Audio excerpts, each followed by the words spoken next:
ওমর দরদের ধারাবাহিকের আজকের নতুন পর্বে দেখা যাবে যে মৌলির জন্য সম্বন্ধ দেখতে দেয় অনিরুদ্ধকে। অনিরুদ্ধ তখনই রোদ্দুরকে পছন্দ করে মৌলির জন্য। এটা বাড়ির সবাইকে জানালে মৌলি প্রচন্ড রেগে যায়। হ্যাঁ বন্ধুরা, এমনটাই দেখা যাবে। বিস্তারিত জানতে ভিডিওটিকে লাইক দিয়ে চ্যানেলটি সাবস্ক্রাইব করে দেখতে থাকুন। গল্পের শুরুতেই দেখা যাবে যে যেখানে মৌলি বলছে যে হ্যাঁ এবার থেকে বানি এই সিইউর পদটার বেছে নিক, তখনই দেখা যায় যে নয়নতারা বলে, মৌলি তোমাকে আমি সাবধান করে দিচ্ছি, বারবার আমার নাতনির দিকে আঙুল তুলবে না, তাহলে কিন্তু ভালো হবে না। তুমি এত গলাবাজি করে কেন কথা বলছো? তুমি আমার নাতনির বিরুদ্ধে এত গলাবাজি করতে পারো না, সেটা কিন্তু আমি মেনে নেব না অন্তত। তখনই দেখা যায় পিনাকি বলে, হয়েছে হয়েছে, এবার তোমরা থামো। মৌলি কি হচ্ছে এই সবকিছু? এখানে বাবা স্বয়ং আছে শিবনাথ রায়, সে বুঝবে যে কাকে চিউর পদে বসাবেন, তাই তোমাকে এত ভাবতে হবে না মৌলি। তখনই নয়নতারা বলে যে হ্যাঁ এটাই মৌলির বুঝতে ভালো, এখানে স্বয়ং শিবনাথ রায় আছে, সে সিদ্ধান্ত নেবে সে কাকে সে সিওর পদটা বেছে দেবে। এরপরে অন্যদিকে দেখা যায় অনিরুদ্ধ আর বাণীকে ফোন করে আলাদা করে ডেকে নেয় মৌলি, আর তখনই সেখানে মৌলি চলে আসে আর বলে, কে কি আমার জন্য অপেক্ষা করেছো? খুব ভালো হয়েছে। তখন অনিরুদ্ধ বলে, এত নেকামো করে কথা না বলে যেটার জন্য এখানে এসেছো সেটা বলে নাও। তখনই দেখা যায় যে মৌলি বলে যে হ্যাঁ আমি সেটাই তো বলতে চাইছি, সেটাই তো বলতে চাই আমি, এই জন্যই তো এখানে এখানে বসে এখানে আসলাম। আসলে আসলে আমি বানি তোমার কথাটা ভেবে দেখেছি বানি, আমি তোমাকে সিউর চেয়ারে বসাতে চাই। এমনকি ওই ওই রায়বাড়ির উত্তরাধিকারীর ঘোষণা আমি তোমাকেই করতে চাই। আমি সবার সামনে বলে দিতে চাই যে ঈশানী রায়ের, পিনাক্ষী রায়ের সন্তান তুমি, সেই সমস্ত কিছু করে দেবো, কিন্তু তার বিনিময়ে তুমি আমার একটা শর্ত মেনে নেবে। তখনই অনিরুদ্ধ বলে, আজকে সূর্য কোন দিকে উঠেছে আমি আগে একটু দেখি মলি, যে তুমি তোমার মুখে এরকম কথা বলছো সেটা সত্যি আমি ভাবতে পারিনি যে তুমি এরকম কথা বলতে পারো। তখনই মৌলি বলে, অনিরুদ্ধ তুমি এভাবে বলছো কেন? অনিরুদ্ধ তুমি এভাবে বলতে পারো না। তখন অনিরুদ্ধ বলে, কেন? আমি বেশ করেছি, বেশ বুঝছি তো, ভালোই তো বুঝছি, আমি যা করছি সবকিছু ভালো করছি। তো তুমি তুমি তুমি কি ভেবেছো বলো তো অনিরুদ্ধ? তখন অনিরুদ্ধ বলে, এত নেকামি করে কথা না বলে আর হেলি না করে যেই যে কথা বলতেছো সেটা বলো। তুমি তো কথা এভাবে শুধু শুধু বাণীকে বলছো না, যে কোনো একটা সত্য তো বাণীকে অবশ্যই দেবে, সেই সত্যটাই আগে দেখি। তখনই বাণী বলে, হ্যাঁ মৌলি, তোমার সত্যটাই আমি আগে জানতে চাচ্ছি, যে তুমি আসলে কি সত্য দিতে চাচ্ছ? তুমি কিসের বিনিময়ে এই সবকিছু তুমি আমাকে দিতে চাইছো? শুধু শুধু তুমি এই সবকিছু আমাকে দিয়ে দেবে, এটা আমি ভাবতে পারছি না। তখনই অনিরুদ্ধর সামনে সিঁদুরের কৌটো ধরে মৌলি আর বলে, হ্যাঁ এটাই হলো তার সত্য, যে এই সবকিছুর বিনিময়ে আমি শুধু অনিরুদ্ধকে চাই। আমি অনিরুদ্ধ আজকে আমার মাথাতে আমার শীতেতে সিঁদুর পরিয়ে দেবে, আমি আমি সবকিছু থেকে দূরে চলে যাব, সবকিছু সবকিছু বাণীকে দিয়ে দেবো। তখনই অনিরুদ্ধ বলে, মাথাটা খারাপ হয়ে গেছে তোমার?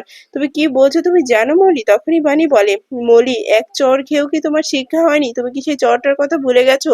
যে তুমি এই কথাগুলো বলছো, তুমি এই কথাগুলো বলতে পারো না, তাহলে কিন্তু তার পরিণাম একদম ভালো হবে না বলে দিচ্ছি।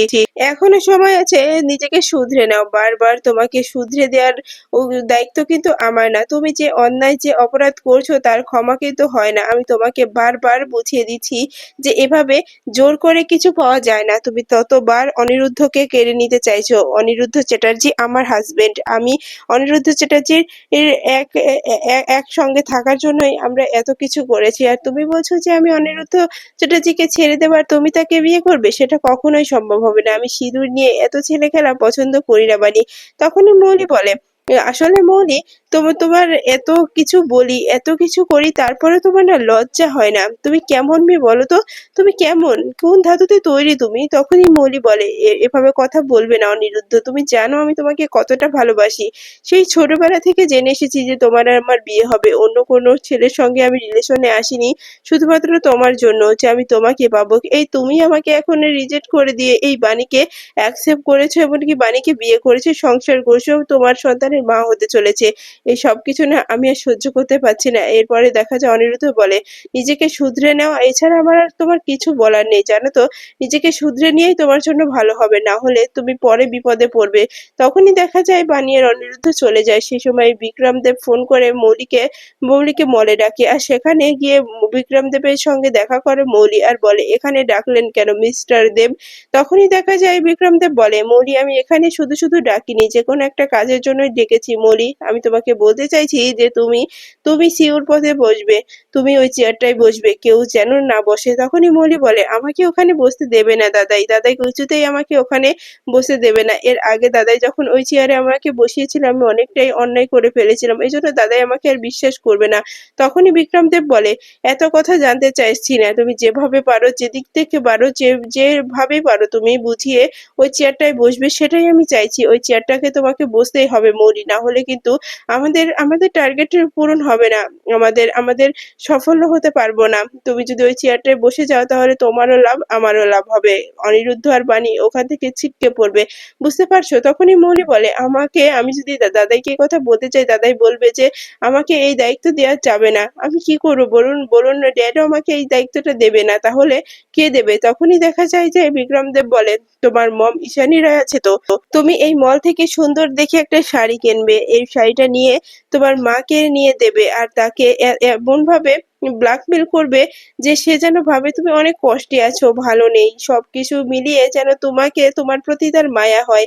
আর সেই মায়ার দিক থেকেই তোমাকে ওই চেয়ারটায় বসাবে তোমার মা ঈশানী রায়। তখনই মৌলি বলে, কি বলছেন মম? এটা করবে না। তখনই বিক্রমদেব বলে, তুমি আগে করে দেখো না। আমি তোমাকে যেটা বললাম, তুমি এই মল থেকে একটা সুন্দর দেখে শাড়ি কেনো যাও।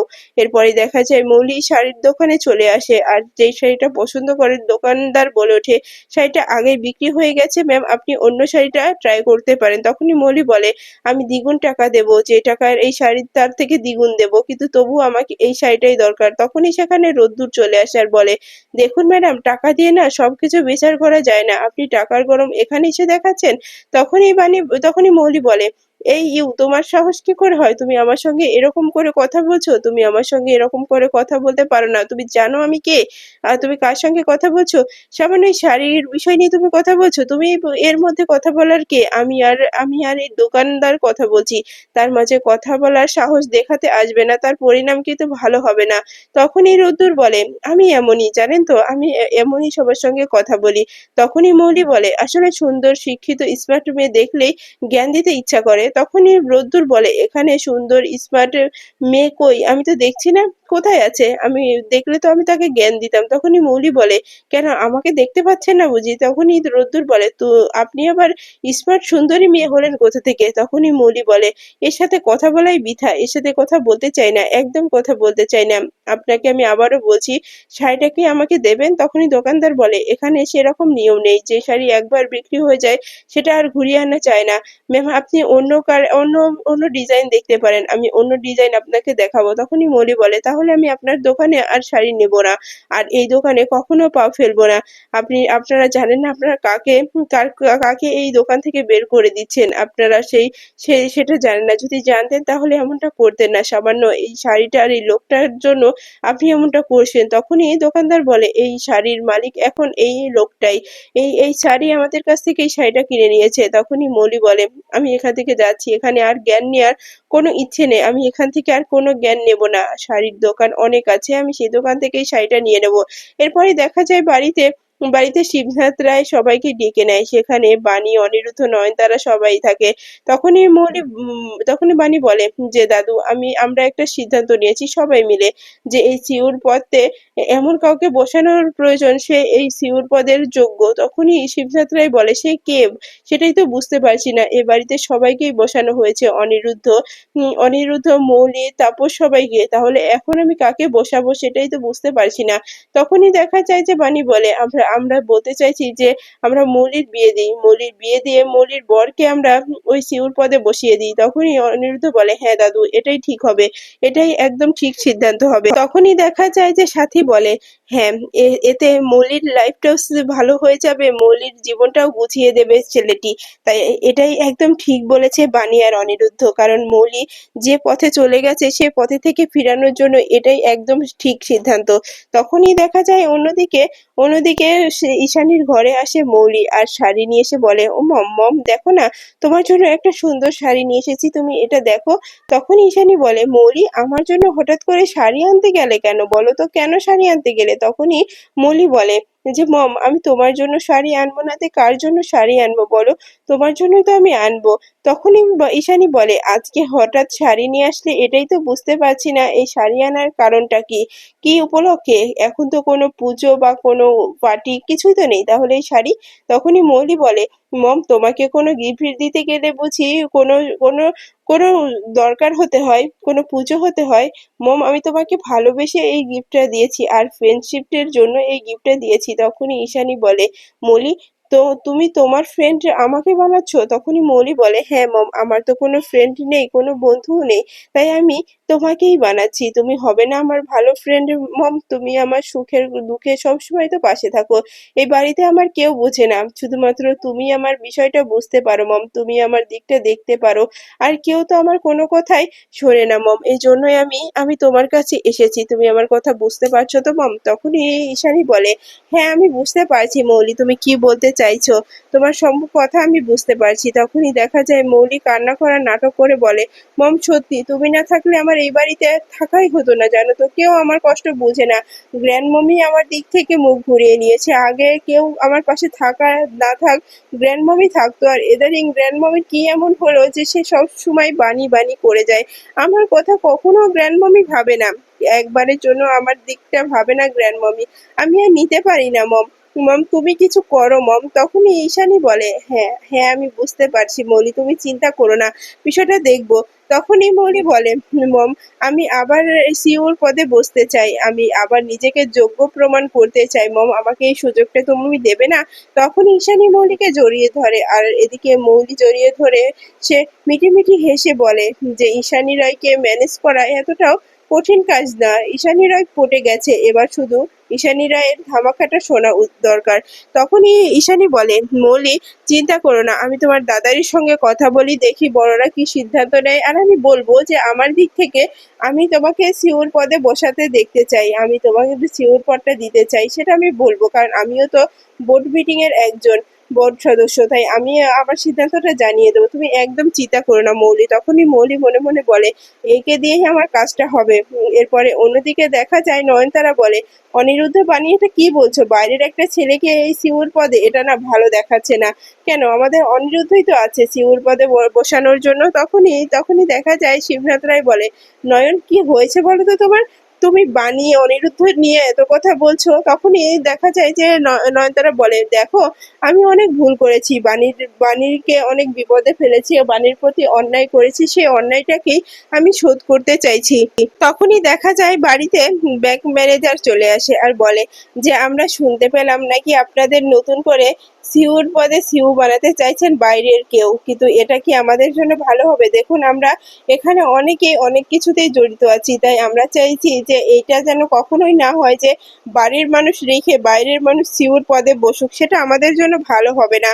তখনই মৌলি মনে মনে বলে এই তো ঠিক সময় ঠিক মানুষ চলে এসেছে, যেভাবে বলে দিয়েছি সে ঠিক সেভাবেই ধামাকাটা করছে। তখনই অনিরুদ্ধ বলে আচ্ছা আচ্ছা আপনাদের এখানে কে পাঠিয়েছে বলুন তো, কে ফোন করেছে আপনাদেরকে এখানে আসার জন্য, তাও আবার এই সময় বলুন। তখনই মৌলি ইশারায় লোকগুলোকে বলে দেয় যেন তার নাম না বলে দিতে। তখনই ব্যাংক ম্যানেজার বলে যে না না আমাদের কেউ বলেনি, আমরা নিজে থেকেই শুনতে পেয়ে এসেছি, এটা কিন্তু ভালো করছে না, একদম ভালো হচ্ছে না। তখনই দেখা যায় যে অনিরুদ্ধ বলে দেখুন সেটা তো স্বয়ং শিবনাথ রায় আছে, সে দেখবে বিষয়টা, সে সবকিছু দেখবে। আর আমার বাবা তাপসের চ্যাটার্জি, সেও কিন্তু সে এই এই নিয়ে- এই এই সিদ্ধান্তটা মেনে নিয়েছে, সেও চাইছে যে মৌলির বিয়ে দিয়ে তার বরকেই, তার হাজবেন্ডকেই সিউর পদে বসাতে, এটা কিন্তু সবাই চাইছে। তখনই ঈশানী বলে কেন, কেন বাইরের মানুষ বসাবে সিউর পদে? আমি এটা চাইছি না বাবা, আমি চাইছি যে আমার মেয়ে মৌলি আবারও সে সিওর পদে বসুক, সিওর চেয়ারে বসুক। তখনই শিবনাথ রায় বলে ঈশানী এটা কিন্তু একদম ঠিক হচ্ছে না, কারণ মৌলি যা যা করেছে তারপরে মৌলিকে বিশ্বাস করে সিওর পদে বসানো আমার পক্ষে সম্ভব না। তখন ঈশানী বলে বাবা আমি বুঝতে পারছি আমার মৌলি অনেক অন্যায় করেছে, আমার মৌলি অনেক বড় অপরাধ করেছে, এ পর্যন্ত যতবার ও অন্যায় করেছে আমি সে সবকিছুই জানি, কিন্তু তবুও একবার আমি মৌলিকে সুযোগ দিতে চাই। আমার মৌলি বলেছে যে সে নিজেকে শুধরে নেবে, সে ভালো পথে চলে যাবে, তাই বলছি বাবা আপনি এই সিদ্ধান্ত নেবেন না, আপনি মৌলিকে এই সিইওর পদে বসিয়ে দিন, কারণ আমিও তো বোর্ড মিটিং এর একজন, তাই আমি আমার সিদ্ধান্ত জানি জানিয়ে দিচ্ছি যে আমার দিক থেকে আমি মৌলিকেই চাইছি যে বোর্ড এসসিও এর পদে বসাতে। তখনই মৌলি মনে মনে বলে, ফাটিয়ে দিয়েছো মম, ফাটিয়ে দিয়েছো, এখনই তো সুযোগ। এবার দেখবো শিবনাথ রায় কি করে আমাকে সিওর পদে না বসিয়ে অন্য কাউকে বসানোর কথা মাথায় আনে। অন্য কাউকে আমি কখনোই বসতে দেব না। সিওর পদে আমি থাকবো, শুধু আমি। এই সিওর পদে আমি অন্য কাউকেই বসাতে দেব না। এদিকে নয়নতারা তো কিছুতেই মেনে নিতে চাইছে না যে সিওর পদে মৌলি বসুক বা মৌলির বর। সে শুধু চাইছে যে যেন অনিরুদ্ধ সিওর পদে বসে। তখনই অনিরুদ্ধ বলে, ঠাম্মি একটু বোঝার চেষ্টা করো, মৌলির জীবনটা সাজিয়ে দেওয়ার দায়িত্ব আমাদের। তখনই দেখা যায় ঈশানী বলে, ঠিক বলেছ অনিরুদ্ধ।